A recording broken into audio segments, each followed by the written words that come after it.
Hello students. High school के वे student जो N की बुक का यूज़ करते हैं उन्हीं के लिए यह प्रश्न है। और प्रश्न क्या है इसको एक बार मैं पढ़ दे रहा हूँ।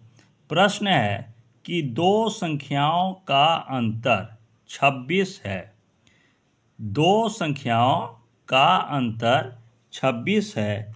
एक संख्या दूसरी संख्या की 3 गुनी है। मतलब कि एक संख्या दूसरी संख्या की 3 गुनी ज़्यादा है। ठीक है ना, 3 गुनी है। दोनों संख्याएं ज्ञात कीजिए। तो हमें दोनों संख्याओं को ज्ञात करना है।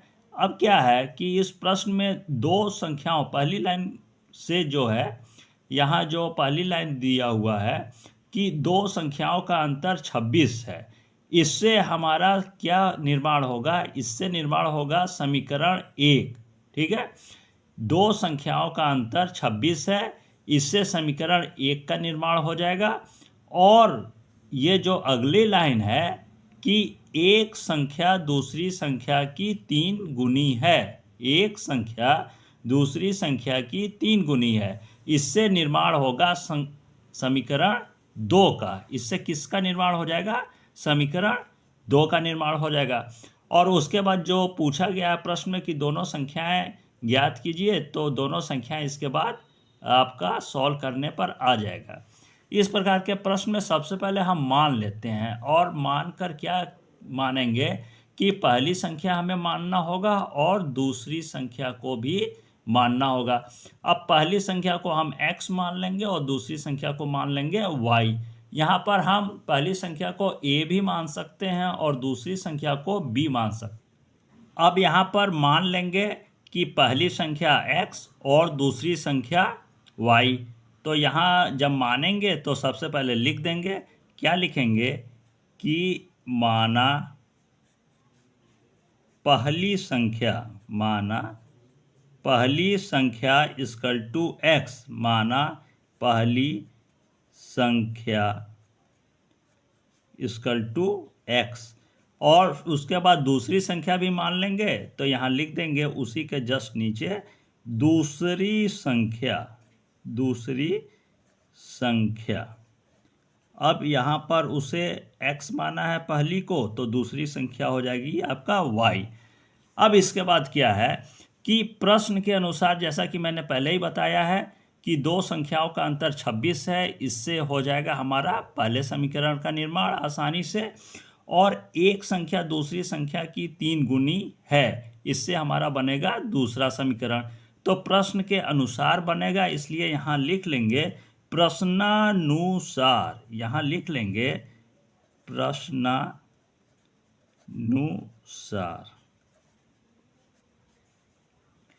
दो संख्याओं का सबसे ऊपर है, दो संख्याओं का अंतर 26 है। तो जब हमारी पहली संख्या क्या है कि पहली संख्या x है और दूसरी संख्या y है, तो जस्ट इसी का अंतर क्या हो जाएगा प्रश्न के अनुसार? 26। तो यहाँ लिख देंगे कि x minus y equal to 26। और यह हमारा हो जाएगा x minus y equal to 26। यह जस्ट हमारा क्या हो जाएगा? समीकरण 1। इसके बाद क्या है कि यहाँ पर यह जो प्रश्न में दूसरी लाइन है कि एक संख्या दूसरी संख्या की 3 गुनी है, तो इससे हमारा क्या हो जाएगा समीकरण? जैसा कि मैंने बताया है कि इससे हो जाएगा समीकरण 2 का निर्माण। तो यहाँ पर क्या है कि इस वाले समीकरण को, सेकंड समीकरण को बहुत ही सावधानी पूर्वक हमें बनाना होगा। क्यों कि यहाँ पर मान लीजिए कि एक संख्या दूसरी संख्या की 3 गुनी है, तो पहली संख्या जो है वह है हमारा x है। तो यहाँ पर लिख देंगे कि x, और दूसरी संख्या से तुलना करना है, तो यहाँ लिख दिया हमने इक्वल टू। और दूसरी संख्या हमारी क्या है? यहाँ पर हमने लिख दिया कि पहली संख्या हमारी हो गई x, और तुलना करना है तो इक्वल टू लिख दिया, और दूसरी संख्या हो गई हमारी y। अब यह प्रश्न में यह कह रहा है कि पहली संख्या दूसरी संख्या की 3 गुनी है। मतलब कि यह, मान लीजिए यहाँ मैं एक बहुत ही सिंपल उदाहरण आपको दे रहा हूँ। मान लीजिए यह एक तराजू, मान लीजिए एक यहाँ पर यदि तराजू हो और उसके एक तरफ कोई सामान रखा है, एक तरफ कोई वस्तु रखी है और यह वस्तु मान लीजिए x है और यहाँ मान लीजिए यह तराजू है, तो इक्वल है ना। तराजू में हम जैसे एक तरफ कोई वस्तु होती है या दूसरी तरफ कोई वस्तु होती है तो हम ध्यान से देखते हैं ना कि बराबर है कि नहीं। वहाँ पर जो बाट रखा होता है तराजू में, तो देखते हैं उसी के बराबर दूसरा क्या है, वह कोई भी सामान, जैसे दुकानदार है कोई भी सामान अगर तौल रहा है तो एक तरफ मान लीजिए बाट रखा और दूसरी तरफ रख दिया आपका सामान, तो हम बहुत ध्यान से देखते हैं ना कि दोनों क्या है, इक्वल है कि नहीं। तो जस्ट मैंने बस उदाहरण लिया है कि मान लीजिए कोई वस्तु यहाँ मान लीजिए तराजू जैसा है, अब हमें यहाँ इक्वल देखना है कि दोनों तरफ यह क्या है, बराबर है कि नहीं। तो मान लीजिए यहाँ पर कोई x नाम का कोई वस्तु है, यहाँ पर y नाम की वस्तु है, तो प्रश्न में क्या कह रहा है कि उसी के अनुसार हमें लेकर यहाँ पर प्रश्न को सॉल्व करना है। तो प्रश्न में यह कह रहा है कि पहली संख्या दूसरी संख्या की 3 गुनी है। मतलब कि जो x है वो y की तुलना में क्या है, 3 गुना ज़्यादा है। यह जो है x हमारा, वह y की तुलना में क्या है, 3 गुना ज़्यादा है। तो जाहिर है कि हमें यहाँ पे तुलना करना है, तो इक्वल क्या है, x इक्वल में किसके नहीं है, y के इक्वल में तो बिल्कुल है ही नहीं। और किसके अनुसार नहीं है, प्रश्न के अनुसार है ही नहीं। मतलब कि यह जो कोई वस्तु x है तो उसी के बराबर, ठीक है ना, उसी के इक्वल में y नाम की कोई अन्य वस्तु बिल्कुल ही नहीं है। x वस्तु जो है, तो यहाँ पे मैं उदाहरण दे रहा हूँ कि मान लीजिए x वस्तु का भार क्या है, 3 गुना ज़्यादा है और y वस्तु के भार से 3 गुना ज़्यादा है। और किस वस्तु का, x नाम की वस्तु, तो इक्वल होगा नहीं।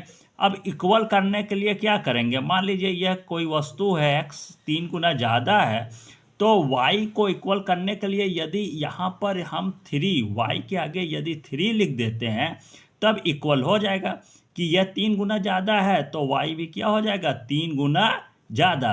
तो इसके लिए हमें करना क्या होगा कि यहाँ हमें 3 लिखना ही होगा, तब क्या हो जाएगा, यह जो x है यह जो 3 गुना ज़्यादा है तो y भी क्या हो जाएगा, 3 गुना ज़्यादा। तो यहाँ पर हम लिख देंगे, बस इसके आगे जस्ट हम बढ़ा देंगे 3 और यह हमारा क्या हो जाएगा, यह हमारा हो जाएगा समीकरण 2। अब यह दोनों क्या हो जाएगा, इक्वल हो गया। मान लीजिए यहाँ पर मैं प्रश्न को दिखा दे रहा हूँ कि यदि मान लीजिए पेपर में प्रश्न चेंज करके आए कि एक वस्तु, या दूसरी लाइन में थोड़ा चेंज कर दे कि एक संख्या, वस्तु मैंने उदाहरण देकर बताया था, तो प्रश्न में क्या चेंज कर सकता है कि एक संख्या दूसरी संख्या की मान लीजिए यहाँ पर 3 गुना की बजाय हो जाए 4 गुना, तो 4 गुना मान लीजिए है ज़्यादा, ये चेंज कर दे। तो हमें जस्ट यहाँ क्या है, यहाँ जो 3 लिखा है यहाँ हमें कर देना होगा, बस जस्ट क्या लिख देंगे, 4 लिख देंगे। तो क्या हो जाएगा, यह हमारे समीकरण 2 का निर्माण हो जाएगा। मान लीजिए प्रश्न में यह जो 3 गुना लिखा हुआ है यहाँ पे कह दे 10 गुना, बहुत ज़्यादा चेंज कर दे 10 गुना, तो क्या कर देंगे, हम यहाँ लिख देंगे कि यहाँ पास जो 3 है ना, यहाँ जस्ट बस हमें 10 बढ़ाना होगा और जब 10 बढ़ा देंगे प्रश्न के अनुसार तो क्या हो जाएगा, यह हमारे समीकरण 2 का निर्माण हो जाएगा। तो प्रश्न में जब 3 गुना कहा गया है तो जस्ट हमें y के आगे 3 रख देंगे। अब यह मैंने पहले ही बताया है कि यह 3 गुना ज़्यादा है y के, तो जब हमें इक्वल करना होगा, दोनों तरफ का क्या हो जाए, इक्वल आ जाए, तो इसके जस्ट आगे बस हमें 3 लगाना होगा। अब क्या है कि जब समीकरण 1 का भी निर्माण हो गया और समीकरण 2 का भी निर्माण हो गया, तो इसके बाद हम प्रश्न को आगे आसानी से सॉल्व कर लेंगे। बस यह जो प्रश्न है ना, इस प्रकार के प्रश्न में हमें जो समीकरण का निर्माण करना होता है, कोई भी समीकरण 1 हो, 2 हो या जो भी है, वह हमें समीकरण का निर्माण बहुत ही ध्यानपूर्वक करना होगा। यदि हमने यदि हमने सही सही समीकरण का निर्माण कर दिया है, जैसा कि समीकरण 1 है और समीकरण 2, तो इन दोनों का समीकरण जैसा कि हमने सावधानी पूर्वक निर्माण किया है, तो यदि हम समीकरण का निर्माण सावधानी पूर्वक कर लेंगे और सही सही, तो प्रश्न क्या हो जाएगा, आगे बिल्कुल ही सही आपका सॉल्व होगा। उसमें किसी भी प्रकार का क्या होगा, कोई भी आगे उसमें किसी भी प्रकार का दिक्कत नहीं आएगी। बस हमें समीकरण का निर्माण प्रश्न के अनुसार सावधानी पूर्वक करना होगा। अब क्या करेंगे कि इसमें क्या करेंगे, क्या आगे सॉल्व हो सकता है, तो कैसा हो सकता है। यहाँ पर आपको दिखता होगा कि समीकरण 2 में, ये जो समीकरण 2 में है, यहाँ x का मान यहाँ आ गया हमारा 3y, यहाँ जस्ट आ गया, मतलब बहुत कुछ सॉल्व हो चुका है कि हमारा ये जो x का मान है यहाँ हमारा 3y आ रहा है। तो इसको सॉल्व करने के लिए क्या कर सकते हैं कि हम लिख देंगे कि x के मान को समीकरण 1 में रखने पर, अब यदि x के मान को जो यहाँ पर दिख रहा है हमें इक्वल टू 3y, यदि इसके मान को हम समीकरण 1 में उठाकर रख देंगे तो यह प्रश्न क्या हो जाएगा, सॉल्व हो जाएगा। तो x इक्वल टू अगर 3y है तो यहाँ समीकरण 1 में जहाँ भी x है वहाँ हमें क्या लिखना होगा, सबसे पहले 3y लिखेंगे, उसके बाद हो जाएगा माइनस, फिर है y, फिर इक्वल टू 26। तो इसको यहाँ पर लिख देंगे इस तरह से, यहाँ पर देंगे x के मान को 1 में रखने पर क्या लिख देंगे, x के मान को समीकरण 1 में रखने पर। अब यह जो है समीकरण 1 है, वहाँ पर हमें क्या कर देना होगा, ये जो है x का मान 3y है उसमें समीकरण 1 में रख देंगे। तो यहाँ x जहाँ जो भी है वहाँ सबसे पहले क्या लिखेंगे, 3y। तो यहाँ सबसे पहले हो जाएगा प्रश्न को सॉल्व करते समय 3y, उसके बाद माइनस y है तो लिख देंगे माइनस y, उसके बाद इक्वल टू है तो इक्वल टू लगा देंगे, इसके बाद 26 है तो हम लिख देंगे 26, इसके बाद 3y जो आ गया हमारा 3y माइनस y, तो 3y में से 1y, ये क्या है 1y है, तो 3y में से 1y को घटा देंगे तो हमारा क्या आ जाएगा, यहाँ पर आ जाएगा 2y इक्वल टू 26 है 26 लिख देंगे, इसके बाद हमारा क्या निकल जाएगा, y का मान निकल जाएगा, तो y इक्वल टू हो जाएगा 26 और यहाँ हो जाएगा अपॉन 2। अब 2 से क्या हो जाएगा, 26 आसानी से कट जाएगा, तो y इक्वल टू हो जाएगा, 2 से कटेगा तो 2 एकम में 2 और 2 तिहाई 6। तो यहाँ हमारा आ गया है y का मान आ गया हमारा 13। ठीक है, अब क्या है कि y का मान तो निकल गया, बस x का मान निकालना है। तो यदि हम यहाँ पर समीकरण 1, ये जो समीकरण 1 है और 2, इसमें आप किसी में भी y के मान को हम रख सकते हैं, y के मान को क्या कर सकते हैं, समीकरण 1 में भी रख देंगे, तब भी बिल्कुल प्रश्न सही सही ही सॉल्व होगा। और यदि समीकरण 2 में y के मान को रख देंगे तो भी प्रश्न क्या हो जाएगा, बिल्कुल सही सही सॉल्व हो जाएगा। तो यहाँ पर क्या है कि यदि हम समीकरण 2 में y के मान को रखेंगे तो यह प्रश्न क्या हो जाएगा, बहुत जल्दी सॉल्व हो जाएगा। ये जहाँ भी y का ये मान जो आया है, y का मान जो आया है 13, तो हम समीकरण 2 में जब रख देंगे तो जहाँ भी है y वहाँ क्या कर देंगे, 13 लिख देंगे, तो क्या हो जाएगा, x equal to 3 into y का मान 13 है तो 3 इंटू क्या हो जाएगा, 13। तो यहाँ पर हो जाएगा कि यहाँ सबसे पहले हम लिख देंगे y के मान को, ये जो आया है y का मान, तो लिख देंगे y के इस मान को, y के इस मान को समीकरण 2 में रखने पर, समीकरण 2 में रखने पर, समीकरण 2 में यहाँ हो जाएगा रखने पर, रखने पर। अब क्या है, समीकरण 2 यहां पर है कि x इक्वल टू, ये है x इक्वल टू 3y है, तो यहां पर क्या हो जाएगा, x इक्वल टू हम लिख देंगे x इक्वल टू 3y है, तो 3 इंटू वाई का मान आ गया है 13, तो यहां लिख देंगे 3 इंटू 13। अब क्या है कि आसानी से हमारा x का मान क्या हो जाएगा, निकल ही जाएगा। तो x इक्वल टू 13, 13 दूना 26, 13 तिहाई 39, 39। ये हमारा आ गया है, x का भी क्या हो गया है, मान आ गया। तो जस्ट ये हमारा ऊपर आ गया y का मान 13, x का मान आ गया 39।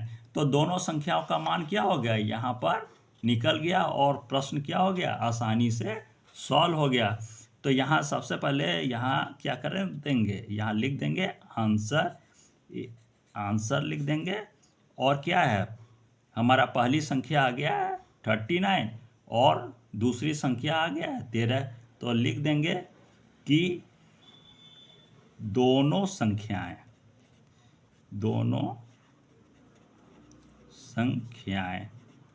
अब क्या है, इक्वल टू पहला आ गया आपका 39 और दूसरा आ गया 13।